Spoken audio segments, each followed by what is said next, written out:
നമസ്കാരം, ഭാരത് ലൈവിലേക്ക് സ്വാഗതം. മലയാളത്തിൽ 11ാമത് news channel Big T V സംപ്രേഷണത്തിനൊരുങ്ങുകയാണ്.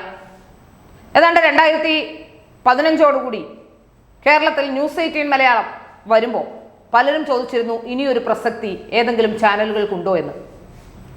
News 18 Malayalam വന്നപ്പോൾ മാന്യമായ വേതനം പലർക്കും കിട്ടി.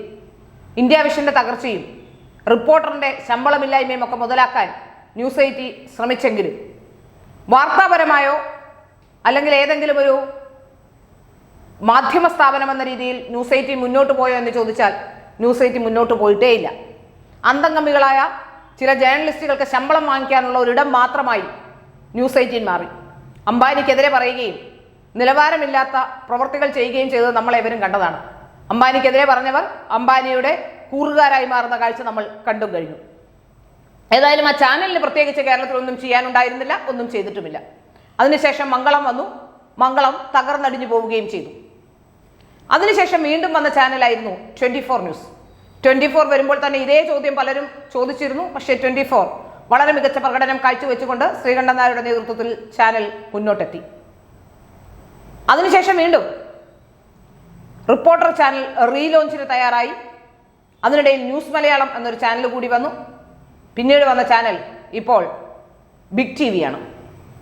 ചില മാധ്യമപ്രവർത്തകർക്കൊക്കെ ഈ ചാനലുകൾ വരുന്നത് കൊണ്ട് വലിയ ഗുണമുണ്ടായി എന്നതാണ് മനസ്സിലാക്കാൻ സാധിക്കുന്നത്. കേരളത്തിലെ പൊതുസമൂഹത്തിന് ഗുണമുണ്ടായോ എന്ന് ചോദിച്ചാൽ ദിവസത്തിന് ദിവസം അന്തരീക്ഷം മലീമസമാകുന്നു എന്നതിനപ്പുറത്തേക്ക് നല്ല വാർത്തകൾ കൊണ്ടുവരാൻ ഒന്നും തന്നെ ഇതുവരെ കഴിഞ്ഞിട്ടുമില്ല.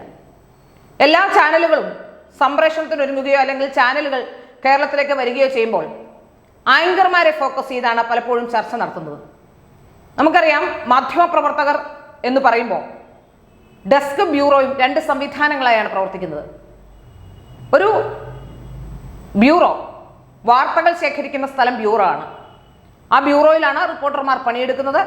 ഡെസ്കിൽ ഈ കൊണ്ടുവരുന്ന വാർത്തകൾ ഒന്ന് തേച്ചു മിനുക്കി വൃത്തിയാക്കി എവിടെയെങ്കിലും തിരുത്താനുണ്ടെങ്കിൽ തിരുത്തി ഒന്ന് എഡിറ്റ് ചെയ്ത് ആ വാർത്തകൾ സംപ്രേഷണ യോഗ്യമാക്കി മാറ്റും എന്നതിനപ്പുറത്തേക്കൊന്നും ചെയ്യാനുമില്ല. അവിടെ നേരത്തെ പണ്ടൊക്കെ ആദ്യം ഏഷ്യാനെറ്റൊക്കെ തുടങ്ങിയ കാലത്തും വളരെ അടുത്ത റീസെന്റ് കാലഘട്ടങ്ങൾ വരെ ഏതാണ്ട് ഇന്ത്യ വിഷന്റെ വരവോടുകൂടിയാണ് ചർച്ചകളുമൊക്കെ വന്നു തുടങ്ങിയത്. അതുവരെ മാധ്യമപ്രവർത്തകർ അല്ലെങ്കിൽ ആങ്കർമാരെന്ന് പറഞ്ഞാൽ അവർക്ക് ജേർണലിസം വേണമെന്ന് നിർബന്ധം പോലും ഉണ്ടായിരുന്നില്ല. ആദ്യ കാലഘട്ടത്തെ ആങ്കർമാരല്ല ആരും തന്നെ ജേർണലിസം ഉള്ളവരും ആയിരുന്നില്ല. എന്നാൽ ജേർണലിസം പഠിച്ച ആങ്കർമാരും ഉണ്ടായിരുന്നു. പിന്നീട് വാർത്തകളിൽ ഇടപെടുകയും വാർത്തകളിൽ ഇടപെട്ട് സംസാരിക്കുകയും ഒക്കെ ചെയ്തതുകൊണ്ട് ആങ്കർമാർക്ക് വലിയ താരപരിവേഷം കിട്ടി.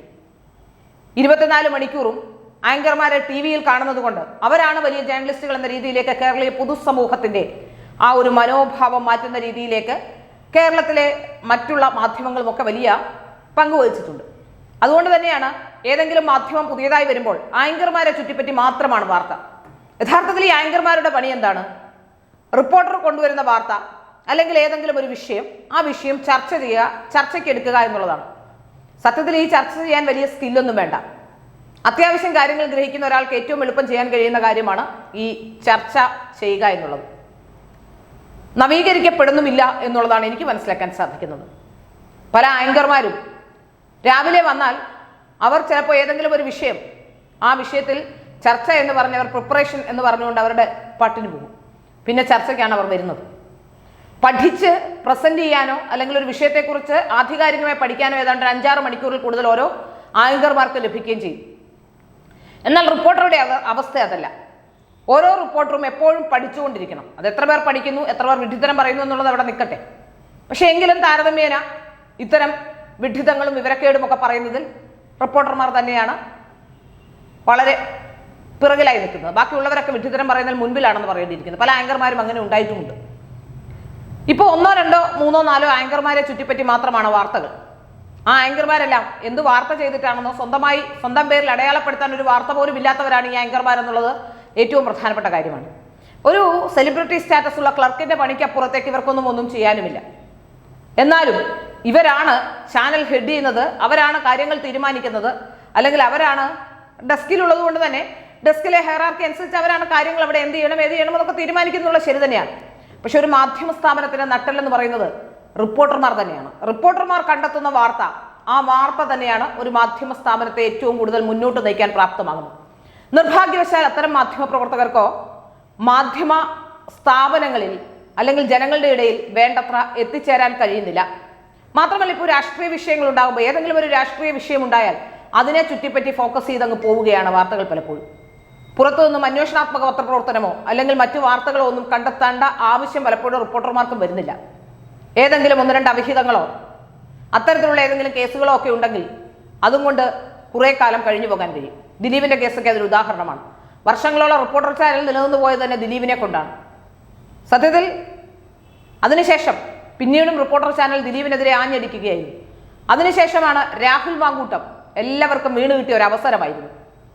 ഒന്നും അടയാളപ്പെടുത്താൻ പേരിൽ ഇന്ന് വരെ ഇല്ലാത്ത ഒരു മാധ്യമ പ്രവർത്തക പോലും ആ രാഹുൽ മാങ്കൂട്ടവുമായി ബന്ധപ്പെട്ട അതിജീവിതയെ കണ്ടു എന്ന് പറഞ്ഞപ്പോൾ മുതൽ വലിയ ജേർണലിസ്റ്റ് ആണെന്ന തരത്തിൽ വലിയ പ്രചരണം കേരളത്തിലെമ്പാടുമുണ്ടായി. സംസ്ഥാന അവാർഡ് വരെ നേടിയെടുക്കാൻ അവർക്ക് സാധിച്ചത് ഞാൻ മാത്രമേ കണ്ടുള്ളൂ എന്ന് പറഞ്ഞതുകൊണ്ടാണ്. അപ്പോൾ നമുക്ക് മനസ്സിലാക്കാൻ സാധിക്കുന്ന കാര്യം, ആങ്കർമാർക്ക് വലിയ പരിഗണന കിട്ടുന്നുണ്ട് എന്ന കാര്യത്തിൽ സംശയമൊന്നുമില്ല. പക്ഷേ റിപ്പോർട്ടർമാർക്ക് എത്രമാത്രം പരിഗണന കിട്ടുന്നു എന്നുള്ളതാണ്. റിപ്പോർട്ടർമാരും അതുപോലെ തന്നെ പലപ്പോഴും ക്യാമറാമാന്മാരെയും ഞാൻ കുറച്ച് കാണുന്നില്ല. പലപ്പോഴും ക്യാമറാമാന്മാരും അത്തരത്തിൽ നന്നായി പെർഫോം ചെയ്യുന്ന ക്യാമറാമാന്മാരും ഉണ്ട്. അവരും കൂടി ചേരുന്നതാണ് യഥാർത്ഥത്തിലൊരു വാർത്തയുടെ ലോകം. ഇപ്പോൾ കണ്ട ഒരു പ്രധാനപ്പെട്ട കാര്യം, ബിഗ് ടി വി ആങ്കർമാർക്ക് പിറകെ പോയപ്പോൾ ഒരു നല്ല അന്വേഷണാത്മക പത്രപ്രവർത്തകനെ പോലും എടുക്കാൻ കഴിഞ്ഞില്ല എന്നുള്ളത് ഏറ്റവും പ്രധാനപ്പെട്ട കാര്യമാണ്. ഒന്നോ രണ്ടോ പേരൊക്കെ ഉണ്ട്, ജോഷി കുര്യനോ ജി പ്രസാദ് കുമാറോ ഒക്കെ ഉണ്ട്. പക്ഷേ കേരളത്തിലെ മികച്ച അന്വേഷണാത്മക പത്രപ്രവർത്തകനായ അനിൽ ഇമ്മാനുവലിന്റെ ഒരു ഗുണം എന്ന് പറഞ്ഞാൽ, അനിൽ ഏത് വിഷയത്തെക്കുറിച്ചും വളരെ ഭംഗിയായി പഠിക്കുന്ന ഒരാളാണ്. അതിൻ്റെ വിവിധ വശങ്ങൾ പഠിച്ച് വളരെ ഭംഗിയായി അവതരിപ്പിക്കാൻ കഴിവുള്ള അനിൽ ഇമ്മാനുവലിനെ പോലെയുള്ള ഒരാൾ റിപ്പോർട്ടർ ചാനലിൻ്റെ അന്വേഷണാത്മക മാധ്യമപ്രവർത്തകൻ അതിൻ്റെ തലപ്പത്ത് വരുമ്പോൾ ഇനി റിപ്പോർട്ടറിനെ സൂക്ഷിക്കണം, അതുപോലെ തന്നെ അനിലിനെയും സൂക്ഷിക്കണം, അനിൽ റിപ്പോർട്ടറെയും സൂക്ഷിക്കണം എന്നുള്ളതാണ് എനിക്ക് തോന്നുന്നത്. കാരണം അനിൽ ഇമ്മാനുവൽ മനോരമയിൽ നിന്ന് രാജിവെക്കാനിടയായ സാഹചര്യം നമുക്കറിയാം. അനിൽ ഇമ്മാനുവൽ മന്ത്രി കൂടിയായിരുന്ന ആന്റണി രാജുവിനെതിരെ ഒരു വാർത്ത, ആ വാർത്ത സംപ്രേഷണം ചെയ്യണമെന്ന് മനോരമയോട് ആവശ്യപ്പെടുന്നു. MMTV അത് നിരസിക്കുന്നു. താൻ ഏറ്റവും സേഫസ്റ്റ് പൊസിഷനിലിരുന്ന ആ ജോലി ഉപേക്ഷിച്ചുകൊണ്ട് അനിൽ പുറത്തു വന്ന മറ്റൊരു മാധ്യമ സ്ഥാപനം, ഓൺലൈൻ മാധ്യമ സ്ഥാപനം ഉണ്ടാക്കി അതിലൂടെ വാർത്ത പുറത്തുവിട്ട് വളരെ ഫലപ്രദമായി ആ വാർത്തയോടൊപ്പം നിന്ന് ഇപ്പോൾ ആന്റണി രാജുവിന് ജയിൽ വരെ വാങ്ങിച്ചു കൊടുക്കത്തക്ക രീതിയിലേക്ക് കാര്യങ്ങൾ മാറി മറിഞ്ഞത്. ഏതായാലും റിപ്പോർട്ടർ ചാനൽ അനിലിനെ അവിടെ എടുത്തു എന്നുള്ളത് പ്രധാനപ്പെട്ട കാര്യമാണ്. കഴിഞ്ഞ കുറേ കാലങ്ങളായി റിപ്പോർട്ടർ ചാനൽ തുടങ്ങിയ അന്നു മുതൽ ഇന്ന് വരെ തട്ടിപ്പും വെട്ടിപ്പും ഉടായിപ്പുമായാണ് മുന്നോട്ട് പോയതെന്ന് നമുക്കറിയാം. ബ്രേക്കിംഗ് ന്യൂസ് എന്ന പേരിലും അത്തരത്തിൽ നൽകിയിട്ടുള്ള എല്ലാ വാർത്തകളും പൊളിഞ്ഞടുങ്ങുകയായിരുന്നു. ഏതായാലും അനിൽ ഇമ്മാനുവൽ റിപ്പോർട്ടർ ചാനലിലേക്ക് വരുമ്പോൾ, ഇത്രയും കാലം അനിൽ ഇമ്മാനുവൽ ഒരു പക്ഷേ ദിലീപിന്റെ കേസുമായി ബന്ധപ്പെട്ടൊക്കെ വ്യക്തമായ നിലപാടുണ്ടായിരുന്ന ആളാണ്. ഇനി അനിൽ ഇമ്മാനുവലിന്റെ നിലപാട് എന്തായിരിക്കുമെന്ന കാര്യത്തിൽ എനിക്ക് സംശയമുണ്ട്. അനിൽ വഴങ്ങാനുള്ള സാധ്യത കുറവാണെന്ന് തന്നെയാണ് എനിക്ക് മനസ്സിലാക്കാൻ സാധിക്കുന്നത്. ഒരുപക്ഷെ അനിലിനെ അക്കാര്യത്തിൽ തടയില്ല എന്ന് ഉറപ്പ് കിട്ടിയത് കൊണ്ടാവാം അനിൽ അത്തരത്തിൽ ഒരു നിലപാടെടുത്തത് എന്ന് എനിക്ക് തോന്നുന്നു. പക്ഷേ അനിൽ ഇമ്മാനുവലുമായി ബന്ധപ്പെട്ട് പറയുകയാണെങ്കിൽ വളരെ നല്ലൊരു മാധ്യമ പ്രവർത്തകനാണെന്ന കാര്യത്തിൽ ഒരു സംശയവും വേണ്ട.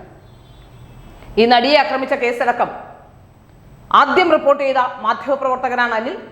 എങ്കിൽ പോലും വികാരങ്ങൾക്ക് അടിമപ്പെടാതെ വിവേകത്തോടെ ഒരു കേസിനെ, ഒരു ജഡ്ജ്മെന്റിനെ എങ്ങനെ നോക്കിക്കാണാം, അതിനെ എങ്ങനെയാണ് കൈകാര്യം ചെയ്യേണ്ടത്, അതെങ്ങനെയാണ് പൊതുസമൂഹത്തിൽ പറയേണ്ടത് എന്നുള്ള കാര്യങ്ങൾ വളരെ വ്യക്തമായി ധാരണയുള്ള, ഇത്രയും കാലം മാധ്യമ രംഗത്തെ എത്തിക്സ്, മാധ്യമപ്രവർത്തനത്തിന്റെ എത്തിക്സ് അറിയുന്ന ഒരാളായിരുന്നു അനിൽ ഇമ്മാനുവൽ. ആ തീരുമാനം, അനിൽ ഇമ്മാനുവലിനെ റിപ്പോർട്ടറിൽ എടുത്ത തീരുമാനമാണ് ബിഗ് ടിവിയുടെ ഇക്കാലത്തെ എടുത്ത തീരുമാനങ്ങളിലെ അതിനെയും കവച്ചു വെക്കുന്ന തീരുമാനമെന്ന് പറയാതിരിക്കാൻ കഴിയില്ല. നമുക്കറിയാം, അവർ പറഞ്ഞു റേറ്റിംഗിലൊന്നും നോക്കുന്നില്ല എന്നൊക്കെ പറയുന്നുണ്ടെങ്കിലും ഒരു ഘട്ടം കഴിഞ്ഞാൽ പിടിച്ചു നിൽക്കണമെങ്കിൽ കേരളത്തിൽ പരസ്യം ലഭ്യമാകണമെങ്കിൽ റേറ്റിംഗ് തന്നെ വേണം. പിന്നെ കള്ളപ്പണം വെളുപ്പിക്കാനാണെങ്കിൽ റേറ്റിംഗിന്റെ ആവശ്യമില്ല. ഇപ്പം ന്യൂസ് 18 നടത്തുന്നില്ലേ, അതേപോലെ അങ്ങ് നടത്തിക്കൊണ്ടു പോകാം. എന്ത് സംഭവിച്ചാലും കുഴപ്പമില്ല, ഇവിടെ ഇങ്ങനെ ഒരു ചാനൽ ഉണ്ട് എന്ന രീതിയിൽ നടത്തിക്കൊണ്ടു പോകാം. ഏതായാലും അനിൽ അയ്യൂർ എന്താണ് കൊണ്ടുവരുന്നത് എന്നറിയാനുള്ള ആകാംക്ഷ എല്ലാ ജനങ്ങൾക്കുമുണ്ട്. തെലങ്കാനയിലെ കോൺഗ്രസിന്റെ മുഖ്യമന്ത്രിയുടെ സഹോദരനടക്കം ഷെയറുള്ള ചാനലാണ്. അത്തരത്തിൽ അവരുടെ ചാനലായ മലയാളം ചാനലാണ് ഇപ്പോൾ വരാൻ പോകുന്നത്. അവിടെ എന്തൊക്കെയാണ് സംഭവിക്കാൻ പോകുന്നതെന്ന് നമുക്കറിയാം.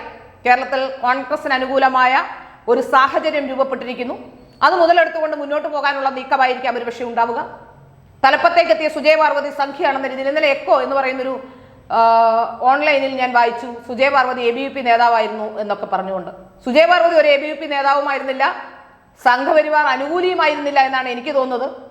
കാരണം ഞാൻ ഒരിക്കലും അങ്ങനെ ഒരാളെ, സുജയ പാർവതി എന്ന് പറഞ്ഞാൽ, സുജയ പാർവതി ഞങ്ങളോടൊക്കെ ജോലി ചെയ്തിട്ടുള്ള ഒരാളാണ്, എന്നോടൊക്കെ ഒപ്പം ജോലി ചെയ്തിട്ടുള്ള ഒരാളാണ്. ഒരു കാലത്തും സംഘപരിവാർ നിലപാടുണ്ടായിരുന്ന ആളായിരുന്നില്ല.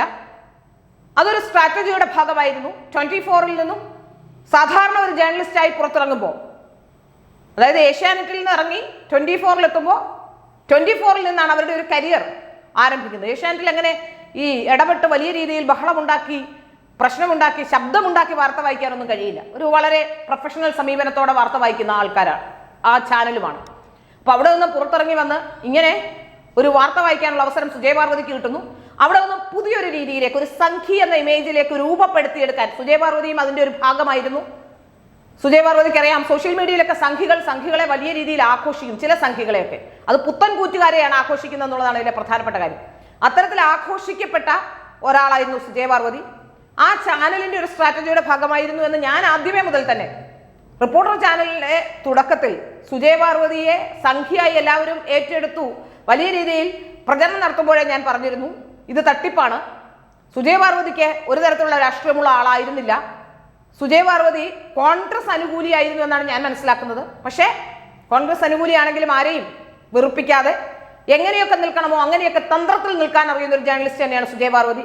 കൈരളി TV-യിൽ നിന്നപ്പോഴും, അതിനുശേഷം ജീവനിൽ, അതിനുശേഷം റിപ്പോർട്ടറിന്റെ ആദ്യഘട്ടത്തിൽ, അവിടെ നിന്നും ഏഷ്യാനെറ്റിലേക്ക് എത്തുമ്പോൾ, ഏഷ്യാനെറ്റിൽ നിന്ന് 24-ലേക്ക് എത്തുമ്പോൾ, 24-ൽ നിന്ന് ബിഗ് TV-യിലേക്ക് എത്തുമ്പോൾ, ഏതൊക്കെ രാഷ്ട്രീയ സാഹചര്യങ്ങൾ മാറി മറിയാമോ അത്രയേറെ വളയാനും തിരിയാനും ഒക്കെയുള്ള, ഒടിയാനും വളയാനും തിരിയാനും ഒക്കെ കഴിവുള്ള ഒരു ജേർണലിസ്റ്റ് തന്നെയാണ് സുജയ പാർവതി.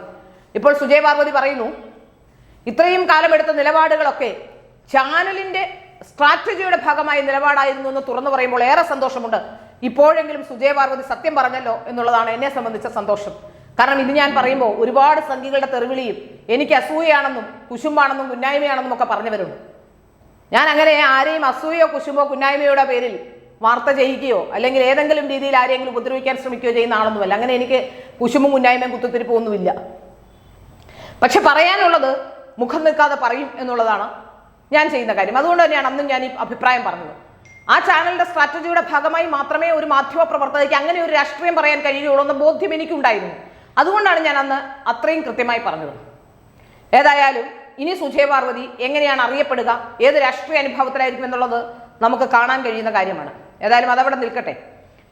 നമുക്ക് പറയാൻ കഴിയുന്നത്, ഇപ്പോൾ റിപ്പോർട്ടർ എടുത്ത ഏറ്റവും പ്രധാനപ്പെട്ട അതിമനോഹരമായ തീരുമാനങ്ങളിലൊന്നും, ഏറ്റവും ബുദ്ധിപരമായ തീരുമാനങ്ങളിലൊന്നും അനിൽ ഇമ്മാനുവലിനെ എടുക്കാൻ കാണിച്ച, അനിൽ ഇമ്മാനുവലിനെ അവിടെ ആ അന്വേഷണ സംഘത്തിന്റെ, അതായത് SIT-യുടെ തലവൻ എന്നാണ്, സ്പെഷ്യൽ ഇൻവെസ്റ്റിഗേഷൻ ടീമിന്റെ തലവനായി എടുക്കാൻ കാണിച്ച തീരുമാനമാണെന്ന കാര്യത്തിൽ ഒരു സംശയവും വേണ്ട. അതുകൊണ്ട് തന്നെ അനിൽ ഇമ്മാനുവലിന് എല്ലാവിധ ആശംസകളും.